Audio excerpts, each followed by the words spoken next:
আরজিকর কাণ্ডের ১ মাস পূর্ণ হয়ে গেল, আর নির্যাতিতার বিচারের দাবিতে সোচ্চার হয়ে রক্তের শপথে সোচ্চার হোক বিচারের দাবি, এই স্লোগানকে সামনে রেখে রানাঘাটে স্বেচ্ছায় রক্তদান শিবির, স্বাস্থ্য পরীক্ষা শিবিরের আয়োজন করল সলিল চৌধুরী স্মৃতি স্মরণ কমিটি।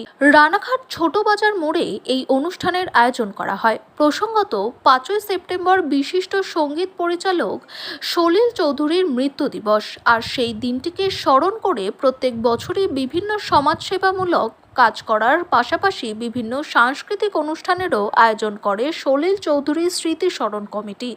কিন্তু বর্তমানে আরজিকর কাণ্ডের ঘটনার জন্য এবার সমস্ত সাংস্কৃতিকমূলক অনুষ্ঠান বাতিল করেছেন বলে দাবি উদ্যোক্তাদের। পাশাপাশি এদিন মরণোত্তর দেহদানও করেন বেশ কিছু মানুষজন। প্রতি বছর মূলত এলাকার সুস্থ সাংস্কৃতিক বিচারের বিকাশের লক্ষ্যে, প্রতিভা বিকাশের লক্ষ্যে সলিল চৌধুরী স্মৃতিস্মরণ কমিটির পক্ষ থেকে সাংস্কৃতিক অনুষ্ঠান, সারা বাংলা সাংস্কৃতিক প্রতিযোগিতা এবং স্বাস্থ্য শিবিরের আয়োজন করে থাকে। কিন্তু বর্তমানে যে ভয়ঙ্কর ঘটনা ঘটে গেছে, গোটা বিশ্ব এবং বাংলার সঙ্গে গোটা বিশ্ব স্তম্ভিত, যে আরজিকরের ডাক্তার বোন তিলোত্তমা, তাকে খুন করে, ধর্ষণ করে খুন করা হয়েছে।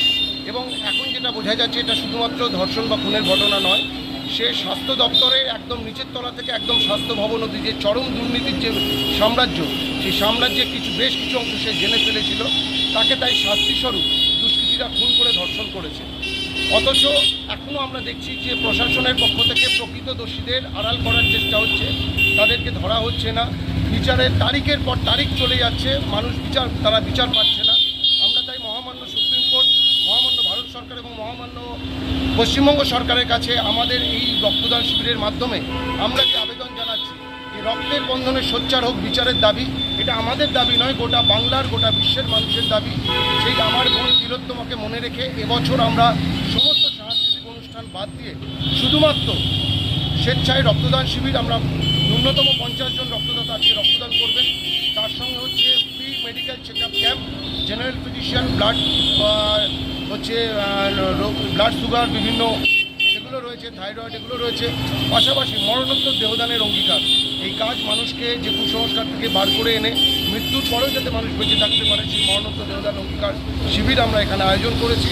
এবং আমরা এইখান থেকে আমরা আবেদন জানাচ্ছি গোটা মানুষের কাছে যে তিলোত্তমা দ্রুত বিচার হোক, যারা প্রকৃত খুনি, প্রকৃত দোষী তাদেরকে দ্রুত শাস্তি দেওয়া হোক, কারুকে যেন আড়াল করা না হয়, এই আবেদন জানাচ্ছি। আমি সুভাষ রায়, এই সংগঠনের যুগ্ম আহ্বায়ক।